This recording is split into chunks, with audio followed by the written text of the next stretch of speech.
Welcome to springlib. So, once again, welcome to a new instance of problem solving in physics. And so it just so happens that we're still dealing with spreading of light, spreading of light. In other terms, you can call it dispersion. You can call it dispersion. So,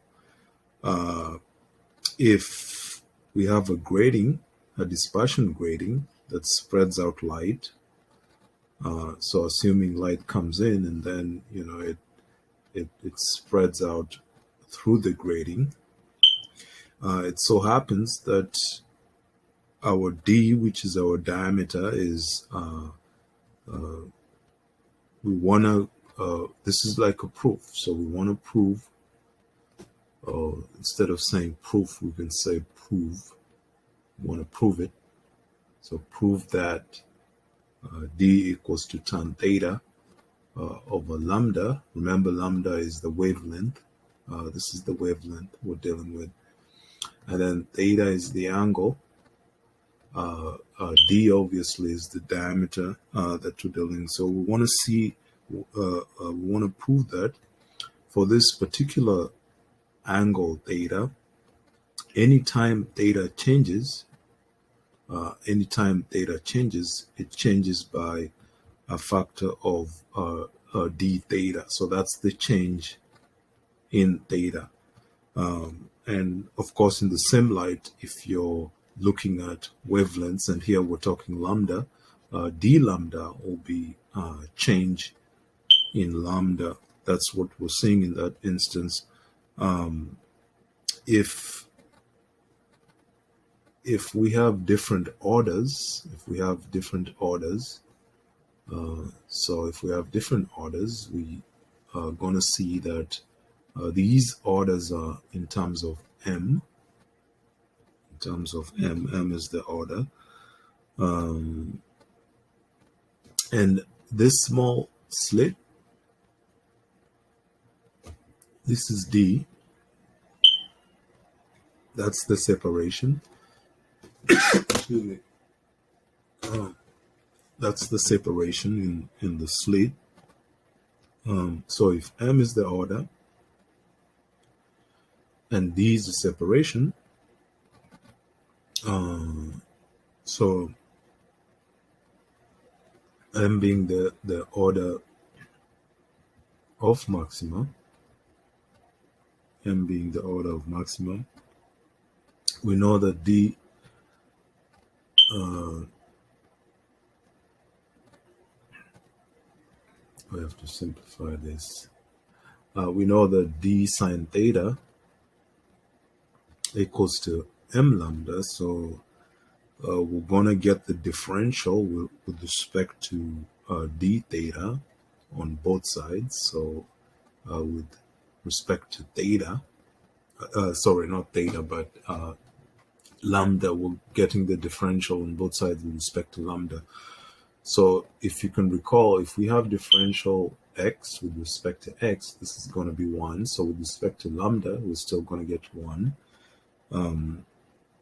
So if you get the differential of sine theta with respect to d lambda, you get to see this becomes d cosine theta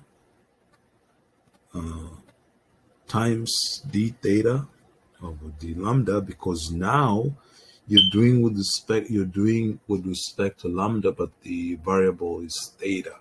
So you have to use implicit differentiation. So assuming you're doing a chain rule, you'll have sine theta, and then you're saying, oh, differentiate. If you differentiate with respect to just theta, you end up getting cosine of theta. But if you have with respect to a different variable, in this case it's lambda, and you're doing sine theta, you have to treat this problem like a chain rule, where you start with theta, differential with respect to theta, you get d theta over d lambda, and then you do the outside, which is the differential of sine theta, is cosine theta. That's why you end up with that relationship right there. On the right side, differential of lambda with respect to d lambda is 1 because you're dealing with the same variable. So this side will just be m. And then we move on and say that d theta of d lambda, we have to divide both sides by d cosine of theta. D cosine of theta. So this becomes m over d cosine of theta. But we know that d theta over d lambda is the dispersion. So then it follows that d equals to d over d cosine theta. Capital D is our dispersion that we're dealing with. And at the beginning of the problem, our target was to prove that the dispersion is tan theta over lambda. That was the goal. So if d sine theta equals to m lambda, then it follows that m is d sine theta all over lambda. But coming back to this problem, we see that d equals to m over d cosine theta. But since m is d sine theta over lambda, we can say d is d sine theta all over lambda, all over d cosine theta, because these two are replaceable, they're equivalent. We can drop down the lambda, so we have d sine theta over d cosine theta times 1 over lambda. But if you can recall from trigonometry, sine theta over cosine theta is tangent of theta, and the reason for that is if you have a triangle, this is x, this is y, and this is r, this is theta, you can see that sine theta is y over r and cosine theta is x over r. So sine theta over cosine theta is y over r all over x over r. The r's will cancel out, so you end up with y over x, which is definition of tangent of theta. So this is d, the d's cancel out, so the dispersion, as you can see, becomes simply the same as we have to say these two cancel out. These two cancel out, this one and that one. So the dispersion simply becomes tangent of theta all over lambda. Tangent of theta all over lambda. So once again, our goal was to prove that the dispersion is tan theta over lambda. We assume that the angles are changing at the infinitesimal level. This is infinitesimal. So the same applies to the infinitesimal lambda. We start with a relationship d sine theta equals to m lambda, and then we do a differential with respect to d lambda. We end up with d cosine theta, d theta over d lambda.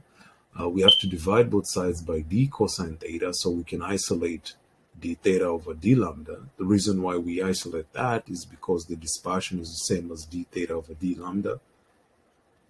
And then now we know that d, our dispersion, is m over d cosine theta.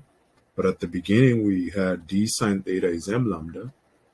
We solve for m, plug in the value of m, replace the value of m with the new relationship that we have. We know that d sine theta over d cosine theta is just tan theta over lambda. So hope you enjoyed the problem. Feel free to send any questions or comments, and have a wonderful day.